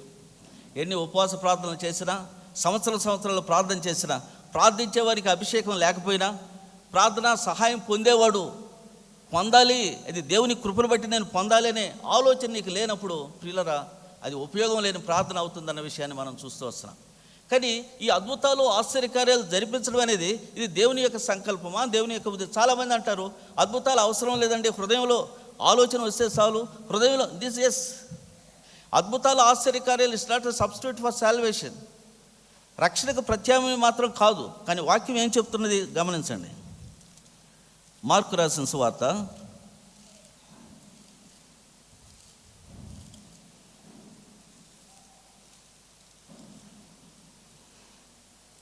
16వ అధ్యాయం 19-20 వచనాలు. మార్కు రాసిన సువార్త. ఈలాగు ప్రభువైన యేసు వారితో మాట్లాడిన తర్వాత చేర్చబడి ఆసీనుడైన వారు బయలుదేరి వాక్యమంతటా ప్రకటించిరి. గమనించండి, ప్రభువు వారికి సహకారుడై ఉండి వెనువెంటత జరుగుతూ వచ్చిన అద్భుతములు సూచక్రియల మూలంగా వాక్యము స్థిరపరచడానికి అద్భుతాలు ప్రభు చేస్తున్నాడు. అంతేగాని ప్రియులారా, ఇది మెజిషియన్ చేసే పనులు కాదు. ఇంకేదో డాక్టర్స్కి నేను సబ్స్టిట్యూట్గా ఉన్నాను కాబట్టి నా దగ్గరికి రండి అని చెప్పడం కాదు. ఎందుకు ఈ అద్భుతాలు ఆశ్చర్యకార్యాలు సంఘ పరిచర్యలో భాగమైనాయనగా అది ప్రభు యొక్క ఉద్దేశం. వాక్యం స్థిరపరచబడాలంటే సజీవుడైన ప్రభు యొక్క ఆత్మ సంచారం మన మధ్య ఉన్నది అని చెప్పి ఇతరులు అనగా ఆత్మీయంగా అంతగా వృద్ధి చెందని వారు నమ్మాలంటే తప్పనిసరిగా అద్భుతాలు ఆశ్చర్యకార్యాలు జరగాలి. జరిగించడానికి అభిషేకం పొందిన దైవజనుడు సమర్థుడు. కానీ పొందుకునేదానికి నువ్వు సిద్ధంగా ఉన్నావా? పొందుకునేదానికి సిద్ధంగా లేనప్పుడు విజ్ఞాపన ప్రార్థనలు అవసరత లేదు. నీకు ఆ ప్రేయర్ రిక్వెస్ట్ నీకు అవసరతే లేదు. నువ్వు ప్రభువుకు దూరంగా జీవిస్తూ, నీ హృదయాన్ని దూరంగా పెడుతూ, నీ ఇష్టానుసారంగా పాపంలో జీవిస్తూ సంఘానికి ఎందుకు ప్రేయర్ రిక్వెస్ట్ ఇస్తారు? ఇవ్వాల్సిన అక్కర్లేదు. నువ్వు ప్రభు వైపు చూసిన అరుదుగా అక్కడ చూస్తూ వస్తున్నాం. 40 ఏళ్ళ నుంచి అక్కడ పడిపోయిన ఆ కుంటివాడు తన హృదయంలో ఒక ఆలోచన ఉంది, నాకు కానీ బాగా అయితే నేను ప్రభువును స్తుతించడానికి ఈ శరీరాన్ని ఉపయోగించుకుంటాను. అందుకని ప్రియులారా, ప్రభు కార్యం జరిగించాడు, లోపలికి వెళ్ళాడు. వెంటనే ఇంకో సందర్భాన్ని మీ గమనంలో తెస్తాను. చూడండి, అపోస్తల కార్యములు 5వ అధ్యాయం. అక్కడ అననీయ సఫేరా ప్రభు యొక్క పునరుద్ధాన సువార్తను విన్నారు. అనేక మంది తీసుకొచ్చి అక్కడ ఆస్తి అంతా కూడా అపోస్తల పాదాల దగ్గర పెడుతున్నారు. పెట్టిన దానికి దుఃఖపడలేదు, సంబరపడుతూ వస్తున్నారు. ఆత్మీయంగా బలాభివృద్ధి చెందుతూ వస్తున్నారు. వీళ్ళు కూడా ఒప్పుకున్నారు, మేము కూడా ఏదో అమ్మి తీసుకొచ్చి ఇచ్చేద్దామని. కానీ అమ్మడం వరకే బాగానే ఉంది. చేతికి డబ్బులు వచ్చిన తర్వాత మాత్రం అపవాది లోపల ప్రవేశించింది. ప్రియులారా, ఇప్పుడు ఎవడిది తప్పు? సువార్త తెలియకపోతే ఈ పాపం చేశారా? సువార్త తెలిసి పాపం చేశారా? అనేక మంది ఇస్తున్నారు, వీళ్ళు కళ్ళతో చూస్తున్నారు, వాళ్ళకేం తక్కువ కాలేదని చెప్పి వాక్యంలో స్పష్టంగా రాయబడి ఉన్నది. ఈ పాపం ఎవరు చేస్తున్నారు? లేకపోతే పేతురు అయ్యా మీరు కూడా అమ్మి తీసుకురామని చెప్పి వాళ్ళని ఏమైనా రిక్వెస్ట్ చేశాడా? కాబట్టి ప్రియులరా, ఇక్కడ మనం చూస్తూ వస్తున్నాం, మన నష్టానికి మనమే కారణం. అందుకని అక్కడ ఏమని చెప్తున్నాడు చూడండి, 5వ అధ్యాయంలో అక్కడ 4వ వచనం చూడండి. అది నీ యొద్ద ఉన్నప్పుడు నీదే కదా, నీ వశంలో ఉండలేదా? దేవునితో అబద్ధమాడితివి, దేవునితో అబద్ధమాడితివి. ఆయన భార్య అయిన సఫేరాతో ఏం చెప్తున్నాడు? దేవుని ఆత్మను శోధించితివి. ప్రియులరా, ఎంత భయంకరమైన పరిస్థితి! క్రైస్తవ విశ్వాస జీవితంలో ఎంత సంతోషం ఉందో, ఎంత ఆనందం ఉందో, ఎంత విజయం ఉందో. నువ్వు దేవునితో అబద్ధమాడినా, పరిశుద్ధాత్మ దేవుని దుఃఖపరిచినా అంత దుఃఖంలో మునిగిపోతావన్న విషయాన్ని ఒకసారి జ్ఞాపకం చేసుకో. అందుకనే అద్భుతాలు, ఆశ్చర్యకార్యాలు చేయడానికి సమర్థుడు ఈరోజు కూడా. నీకున్న ఏ పరిస్థితుల్లో అయినా సరే పునరుద్ధాన శక్తితో విడుదల ఇవ్వడానికి ప్రభు సమర్థుడు. దాని కొరకు దైవజనులను ప్రభు ఉపయోగించుకుంటాడు. వాక్యం స్థిరపరచడానికి ప్రభు ఉపయోగించుకుంటాడు దైవజనులు. అందుకనే అక్కడ మనం చూస్తాం, చూడండి, కుంటివాడు లేచిన తర్వాత అక్కడ పేతురు మాట్లాడుతున్న మాటలను మనం చూస్తాం. అపోస్తల కార్యములు 3వ అధ్యాయం 12వ వచనం. కాబట్టి ఇక్కడ మనం గమనించగలిగితే, మా సొంత శక్తి చేతనైనా భక్తి చేతనైనా నడువు వీనికి బలమునిచ్చినట్లు మీరెందుకు మా తొట్టు తేరి చూస్తున్నారు? మహిమ ఎవరికి ఇస్తున్నాడో పేతురు? ప్రభువుకి ఇస్తున్నాడు. నాది కాదు మహిమ, నేను చేయలేదు ఈ పని. ఈరోజు ప్రియులారా మనం చూస్తాం, ఏది చిన్న అంత కార్యం జరిగితే దానికి ఒక పెద్ద మైక్ పెట్టి, పెద్ద టీవీ క్లిప్పింగ్ పెట్టి, సంఘం అంటే కేవలం అద్భుతాలు జరగాల్సిందే. ఇక్కడ ఏమని చెప్తున్నాడు ప్రభు? పేతురు, ఇది మాది కాదు, మేము చేసినట్టు మా వైపు ఎందుకు చూస్తాం? దేవుని ఆత్మ సంచారం ఇక్కడ ఉంది. ఆ రీతిగా వాక్యం స్థిరపరచబడుతుంది. ఇంకొక మాటను మనం చూస్తాం, చూడండి, 16వ వచనం. ఆయన నామమందల విశ్వాసం మూలముగా ఆయన నామమే వీరిని బలపరిచెను. ఆయన కాబట్టి ఆ విశ్వాసం ద్వారా అతను బలపరచబడ్డాడు, తిరిగి లేపబడ్డాడు. కానీ ప్రియులరా, ఇంత గొప్ప కార్యం చేయడానికి పేతురు ఏమైనా పిహెచ్డి డిగ్రీ చదివాడా? ఎండి లేకపోతే ఎంటీహెచ్ బీడీ చదివాడా? ఏమని అనుకుంటారు పేతురుని గురించి? ఇక్కడ చూడండి, వాక్యంలో మనం గమనిస్తాం. అపోస్తల కార్యములు 4వ అధ్యాయం 13వ వచనం. విద్య లేని పామరులు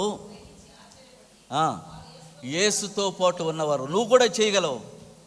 నువ్వు యేసుతో సంచరిస్తున్న అనుభవం నీకుందా? యేసుతో సంచరిస్తున్న అనుభవం నీకుందా? యేసును ప్రీతిపరుస్తున్న అనుభవం నీకుందా? యేసు యొక్క ఆత్మను సన్మానిస్తున్న అనుభవం నీకుందా? ప్రియులారా, ఉంటే దేవుని ఆత్మచేత నింపబడి దేవుని చిత్తానుసారంగా దేవుని నామ మహిమార్థమై నీ ద్వారా అద్భుతాలు, ఆశ్చర్యకార్యాలు చేసి ఆ రీతిగా అనేక మంది సమస్యల్లో ఒక పరిష్కారం ఇచ్చేవాడిగా నిన్ను ఉపయోగించు. అందుకనే ప్రభువు చెప్తున్నాడు, నా గొర్రెలు ఖాయము. ఎన్నో సమస్యల్లో వెళుతున్నారు, ఎన్నో వ్యాధి బాధల్లో వెళ్తున్నారు, ఎంతో దుఃఖంలో వెళ్తున్నారు. ఎవడు కన్నీళ్లు తుడిచేవాడు? పిల్లరా, ఎవరో ప్రార్థన చేస్తారని చెప్పి అందరూ ప్రేయర్ రిక్వెస్ట్లు ఇస్తే ఎవడు ప్రార్థన చేస్తాడు?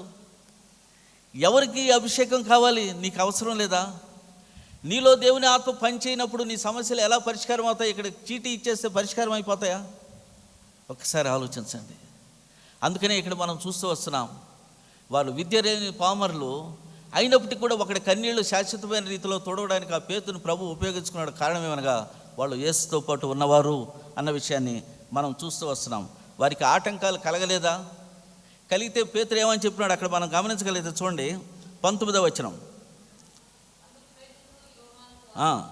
దేవుని మాట వినుట కంటే మీ మాట వినుట దేవుని దృష్టికి న్యాయమా? మీరే చెప్పుడు. ఆడ యుద్ధాలు జరగడం లేదు, వాళ్ళని ఆటంకపరుస్తూ వస్తున్నారు. ఈరోజు కూడా ప్రియులరా, సంఘం మీద పర్సిక్యూషన్ అనేది జరుగుతూనే వస్తుంది. వాళ్ళు వస్తున్నారు, వీళ్ళు వస్తున్నారని వీడియో క్లిప్పింగ్లు పెడుతూ వస్తున్నారు. దాని మూలంగా చూసిన వాళ్ళకి ఇతర ఊరుల్లో కూడా ప్రేరేపణ ఇస్తున్నారు దాడులు చేయమని. ఎందుకు? మేము మోకరించి ప్రార్థన చేసి అపవాదితంత్రం లయపరిచినామని చెప్పి ఒక క్లిప్పింగ్ చూడండి, ఎక్కడైనా ఉందా? ఉండదు. వాడివుడు దాడి చేసేదానికి, ఈడివుడు దాడి చేసేదానికి దేవుని శక్తి నీలో ఉన్నప్పుడు అని ఆలోచన అసలు మనకు రాదు. అందుకని అక్కడ మన దాడి అక్కడ జరగలేదా? మరి ఆయన పట్టుకోలేదా? ఆయన బంధించలేదా? కానీ ప్రభు కలుగు చేసుకోలేదా? ఇక్కడ మనం చూస్తూ వస్తున్నాం. ఇంకొంచెం మనం ముందుకు వెళితే గమనించండి,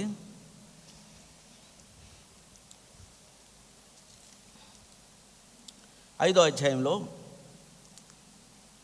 ఏ రీతిగా గొర్రెలను ఆయన కాస్తూ వస్తున్నాడు. ఒక తొట్టు అక్కడ సూచక్రియలు, అద్భుత కార్యాలు జరుగుతున్నాయి, ఒక తొట్టు వాక్యం స్థిరపరచబడుతూ ఉన్నది. ఇంకేం రాయబడి ఉన్నది?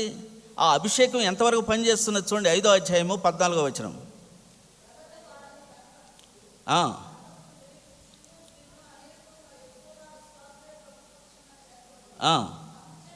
పేతురు వచ్చుచుండగా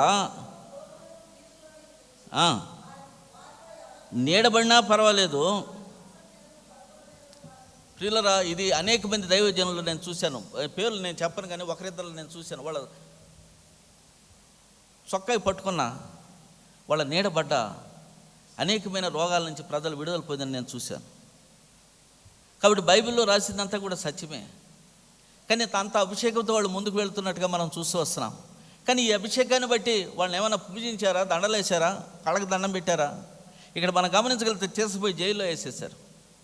అప్పుడు ప్రభు కలుగు చేసుకుని బయటికి తీసుకొచ్చాడు, కానీ ఏ మనిషి కూడా కలుగు చేసుకోలేదన్న విషయాన్ని మనం చూస్తూ వస్తున్నాం. అందుకనే ప్రియులారా, అక్కడ ఏమి ప్రొటెస్ట్ లేదు.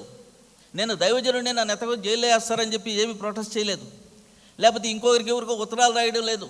ఇక్కడ మనం చూస్తూ వస్తున్నాం, మౌనంగా అది భరిస్తూ వస్తున్నాడు, ప్రభు కలుగు చేసుకుంటున్నాడు. అందుకనే తను రాసిన పత్రికలో ఈ పర్సిక్యూషన్ గురించి ఏం రాస్తున్నాడు చూడండి. పేతురు పత్రికలో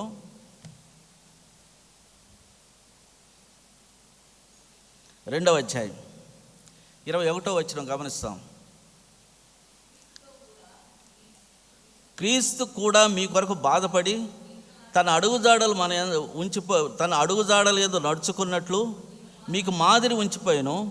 ఆయన పాపం చేయలేదు, ఆయన నోటి ఏ కపటము కనపడలేదు, ఆయన దూషించబడలేదు, శ్రమ పట్టబడి బెదిరింపక న్యాయముగా తీర్పు తీర్చు దేవునికి తాను మనము పాపం విషయమై చనిపోయి నీతి విషయమై జీవించినట్లు ఆయన తానే తన శరీరమును మన పాపములు మాను మీద మోసుకొనెను. ఆయన పొందిన గాయముల చేత మీకు స్వస్థత. కాబట్టి ప్రియులరా, రోమన్ సైనికులు వచ్చినప్పుడు ప్రొటెస్ట్ చేయలేదు, అన్యాయమైన తీర్పు తీర్చినప్పుడు ప్రొటెస్ట్ చేయలేదు. న్యాయమైన తీర్పు తీర్చే దేవునికి ఆ ఇష్యూ అంతా సమర్పించినట్టుగా మనం చూస్తూ వస్తున్నాం. కాబట్టి ఈ యొక్క గొర్రె పిల్లలు గొర్రెలుగా సిద్ధపడినప్పుడు వారిని పోషించే వాళ్ళు ఏం చేయాలి అన్న విషయాన్ని పేతురుకు స్పష్టంగా చెప్తున్నాడు.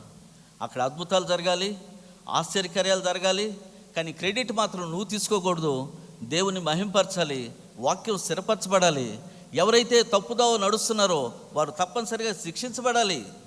ఇతరులకు బుద్ధి రావాలంటే వాళ్ళు శిక్షించబడాలి. అక్కడ మనం చూసి అననీయ సఫేరా నాశనం అయిపోయారు. ఇంకా ఈ స్థితిని బట్టి వాళ్ళు జైల్లో పడ్డారు. అయినప్పటికీ కూడా దేవుని మహాకృపను బట్టి వాళ్ళు ఎవరికి ఫిర్యాదు చేసుకోలేదు. క్రీస్తు వలె మౌనంగా ఆ శిక్షను భరించారు. ప్రభు ద్వారా విడుదల పొందినట్టుగా మనం చూస్తూ వస్తున్నాం. ఈ రీతిగా ప్రియులరా, నా గొర్రెలను మొట్టమొదటిగా నా గొర్రె పిల్లలను మేపము, రెండవదిగా నా గొర్రెలను కాయము. నీకు ఆత్మాభిషేకం లేకపోతే నిన్ను నీవే కాపాడుకోలేవు. దేవుని కుమారుడుగా జీవించలేకపోతే అపవాది నీ హృదయంలోనే ఉంది. కుటుంబ యజమానుడిగా యజమానురాలుగా నీ హృదయంలోనే అపవాది పెట్టుకున్నప్పుడు నీ కుటుంబాన్ని కబళించడానికి అపవాదికి నువ్వే ఆస్కారం ఇస్తున్నావు. అందుకనే నీ కుటుంబంలో సంతోషము దుఃఖము రెండు ఆయా సమయాల్లో వస్తాయి, వెళ్ళిపోతున్నాయి. మెజారిటీ నువ్వు దుఃఖమే అనుభవిస్తావు తప్ప సంతోషం అనుభవించవు, ఒక ఆదివారం తప్ప. ప్రియులార, కారణం ఏమిటి? అనింజులైన దేవుని కుమారులుగా లోకంలో జీవవాక్యమనే జ్యోతి చేత జీవించబడవలసిన నీవు అపవాది కుమారుడుగా జీవించడానికి వీల్లేదన్న విషయాన్ని జ్ఞాపకం చేసుకుంటూ ముందు వెళ్ళి మూడవదిగా మనం గమనించగలిగితే, నా గొర్రెలను మొట్టమొదటిగా గొర్రె పిల్లలను మేపము, రెండవదిగా నా గొర్రెలను కాయము, మూడవదిగా చెప్తున్నాడు నా గొర్రెలను ఏమని చెప్తున్నాడు? మేపము. చూడండి, యోహాను రాసిన సువార్త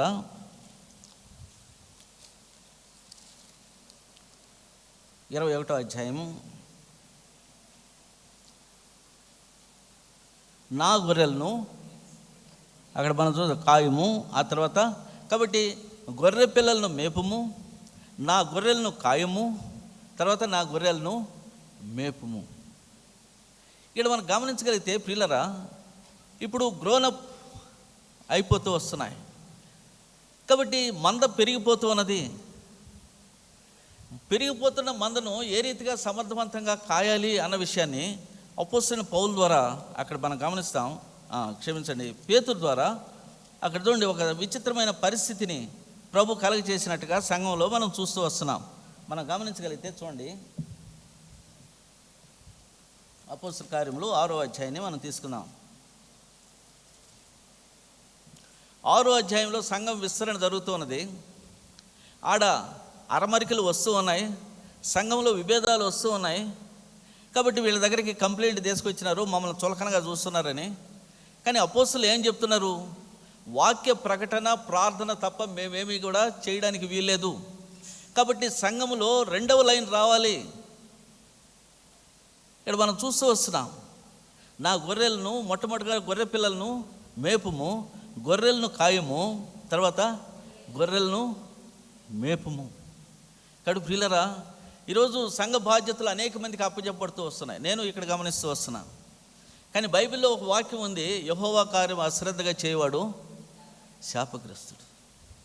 కాబట్టి నీకు అప్పగించబడిన బాధ్యత ఎరిగి దానికి కావలసిన దేవుని ఆత్మ నింపుదల కొరకు నువ్వు ఏమాత్రం ప్రార్థన చేస్తూ వస్తున్నావు. ఎక్కడైతే మనం చూస్తూ వస్తున్నాము, ఆ వంట కార్యక్రమం కొరకు 7 మందిని వారు సిద్ధపరిచినట్టుగా మనం చూస్తూ వస్తున్నాం. సిద్ధపరిచిన వారిని అక్కడ మనం గమనించగలిగితే చూడండి, 6వ అధ్యాయము 5వ వచనం.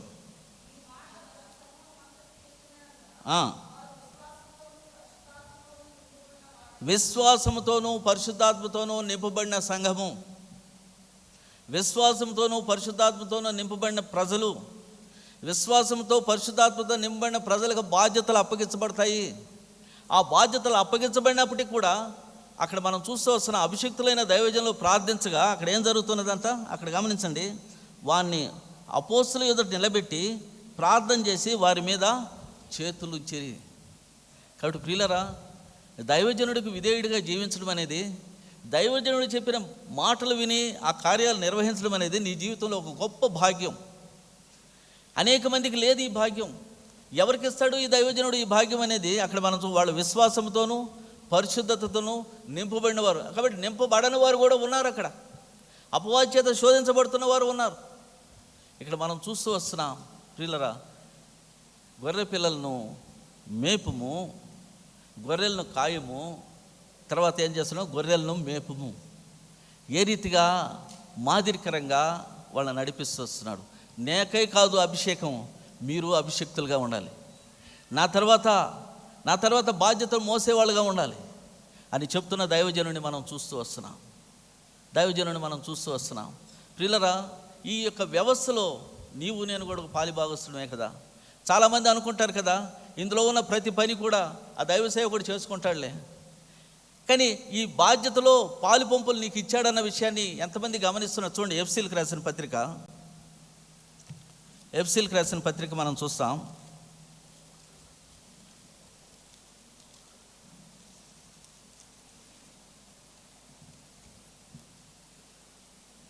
నాలుగవ అధ్యాయము 11వ వచనం నుంచి గమనిస్తే, జ్ఞాన విషయంలోనూ ఏకత్వం పొంది సంపూర్ణ పురుషుల మొదటి అనగా క్రీస్తు కలిగిన సంపూర్ణతకు సమరూపమైన సంపూర్ణత కలవారమగినట్లు ఇలాగ నియమించను. పరిశుద్ధులు సంపూర్ణులటకు, క్రీస్తు శరీరము క్షేమాభివృద్ధి చెందుటకు. క్రీస్తు శరీరం అంటే ఎవరు? నీవు నేనే కదా, ఈ సంఘమే కదా. క్షేమాభివృద్ధి ఎవడికి? నీకు నాకే కదా. ఆ క్షేమాభివృద్ధి కొరకే కదా మన రాత్రులు పగలు మేలుకొని ప్రార్థన చేస్తాం. కానీ ప్రభు ఒక బాధ్యతను నీకు అప్పగింపినప్పుడు ఎంతగా దేవుని ఆత్మ నడిపితే ఆ బాధ్యత నిర్వహించడానికి ఇష్టపడుతున్నాం? ఎంతగా దైవజనులకు ప్రీతికరంగా బాధ్యతను నిర్వహించడానికి ఇష్టపడుతున్నాం? చూసే దైవజనుడికే ప్రీతికరంగా బాధ్యతను నిర్వహించకపోతే చూడని దేవునికి ఏమాత్రం మనం లోబడి జీవించే వాళ్ళంగా ఉంటాం. అందుకనే ఇక్కడ మనం చూస్తూ వస్తున్నాం. ప్రియులరా, 5 అంతల ఆధిక్యత ప్రభు ఇచ్చినట్టుగా మనం చూస్తాం. చూడండి, 13వ వచనం నుంచి, క్రీస్తు శరీరము క్షేమాభివృద్ధి చెందుటకు పరిచర్య ధర్మం జరుగుటకు ఆయన అపోస్తులుగాను, కొందరిని ప్రవక్తలుగాను, సువార్తికులుగాను, కాపర్లుగాను, ఉపదేశులుగా నియమించును అని చెప్పి ఉన్నట్టుగా మనం చూస్తూ వస్తున్నాం. అంతేకాకుండా ఇంకా మనం గమనించగలిగితే చూడండి, 16వ వచనం, ఆ తర్వాత 16వ వచనం చివరికి వెళితే, ఆ యొక్క శరీరము క్షేమాభివృద్ధి చెందాలి. క్రీస్తు శరీరము క్షేమాభివృద్ధి చెందాలి. కాబట్టి ఈరోజు కూర్చున్న వాళ్ళందరికీ కూడా విశ్వాసంతో పరిశుద్ధతతో నింపబడి ఉన్నవా? నాకేమి బాధ్యత లేదు, నేను వచ్చి కూర్చోవడం, నా పాటికి నేను వెళ్ళిపోవడం కాదండి. నువ్వు క్షేమాభివృద్ధి చెందాలంటే నీకు ఒక బాధ్యత ఉంది సంఘంలో. నువ్వు దాని కొరకు ప్రార్థన చేస్తే దైవజనుడి ద్వారా బాధ్యత అప్పగించబడుతుంది. నువ్వు నెక్స్ట్ లైన్, సెకండ్ లైన్గా నువ్వు డెవలప్ కావాలని చెప్పి దేవుని యొక్క ఉద్దేశం. తద్వారా నీ కుటుంబానికి క్షేమం, నీకు క్షేమం. నువ్వు ఆత్మీయంగా ఆశీర్వదించబడినప్పుడు భౌతికంగా కూడా ఆశీర్వదించబడతావు. కాబట్టి ప్రియులరా, అక్కడ మనం గమనించగలిగితే పేతురు ద్వారా ఇన్ని విషయాలు ప్రభువు చెప్తూ వస్తున్నప్పుడు కూడా, ఇవి విన్నప్పటికి కూడా పేతురైతే ఈ ఆధిక్యతలో కొనసాగినాడు. మనం ఎందుకు కొనసాగలేకపోతున్నాం? చివరిగా నా ప్రశ్న, నా గొర్రె పిల్లలను మేపుము, నా గొర్రెలను కాయము. గొర్రె పిల్లలను మేపు అనగా పునరుద్ధాన సువార్తకు ప్రత్యక్ష సాక్షి అయితే దేవుని యొక్క శక్తితో సువార్తను నువ్వు ప్రకటించగలవు. దేవుని యొక్క ఆత్మచేత నింపబడితే దేవుని ప్రజలకు విమోచన కలుగులాగా విజ్ఞాపన ప్రార్థన చేయగలవు. నిన్ను నీవు నంబర్ 1గా చూపించుకోవడానికి ఇష్టపడకపోతే ఇతరులకు బాధ్యత అప్పగించి వారి కొరకు నువ్వు ప్రార్థన చేయగలవు. ఈ పనులన్నీ అనేక మంది మనం చేయలేకపోతూ ఉన్నాం. కారణం ఏంటి? ఇక్కడ కారణం ప్రభువు చెప్తూ ఉన్నాడు, గమనించండి. యోహాను రాసిన సువార్త చివరిగా 21వ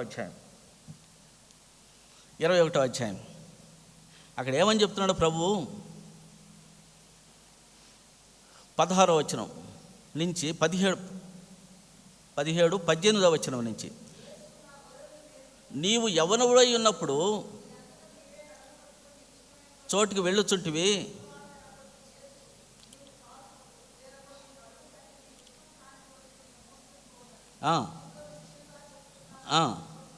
ఎట్టి మరణం వలన దేవుని మహింపరచును, ఇట్లు చెప్పి నన్ను వెంబడించుము.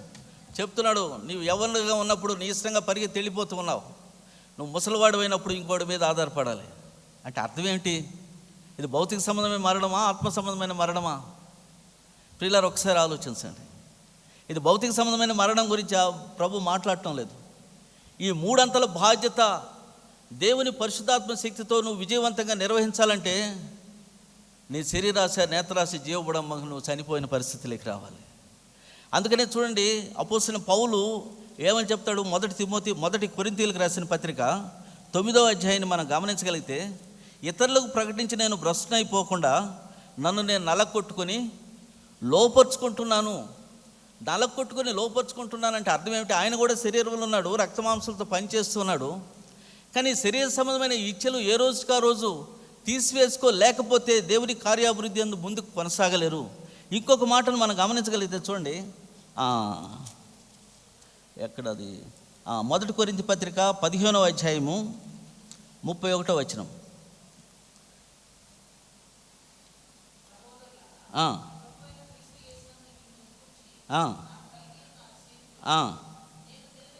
నేను దినదినము చనిపోతూ ఉన్నాను. ఈ అనుభవమే నీకు లేకపోతే ఈ 3 అంతల బాధ్యత నువ్వు ఎప్పటికీ నిర్వహించలేవు. ఈ 3 అంతల బాధ్యత నువ్వు నిర్వహించకపోతే నువ్వు అపవాది కుమారుడువే తప్ప దేవుని కుమారుడు మాత్రం కాదు. ప్రియులారా, ఒకసారి జ్ఞాపకం చేసుకోండి. కొంచెం బాధాకరంగా, కఠినంగానే ఉంది, నాకు తెలుసు. నన్ను నేను పరీక్షించుకుంటాను ఈ మాటలు నేను చెప్తున్నాను. కారణమైన గతకాలంలో సంఘ పరిచర్యలో అనేకమైన అనుభవాల మధ్య నేను వెళ్ళాను. ఒకడైతే ఒక పెద్ద రాడ్ తీసుకొచ్చేసాడు. ఆ సమయంలో ప్రభు నన్ను కాపాడకపోతే ఈరోజు ఇక్కడ ఉండేవాడిని కూడా కాదు. కానీ దేవుని మహాకృపను బట్టి అది వెళ్ళిపోయాడు.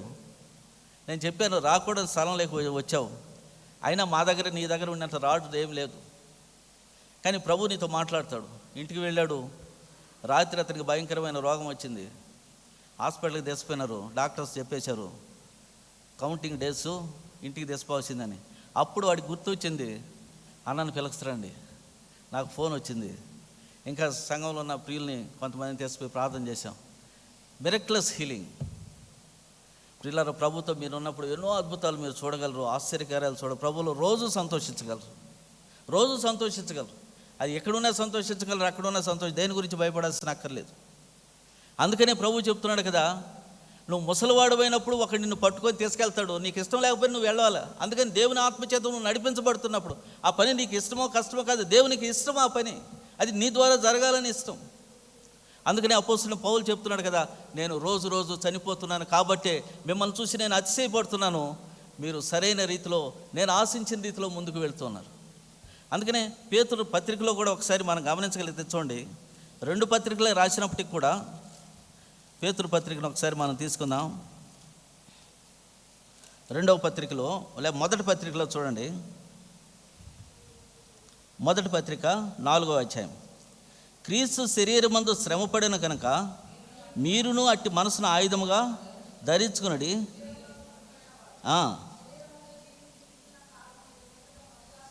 అనుసరించక దేవుని ఇష్టానుసారముగా నడుచుకొనుచు ఉండును. మనం పోకిరి చేష్టలు, దురాశలు, మద్యపానము,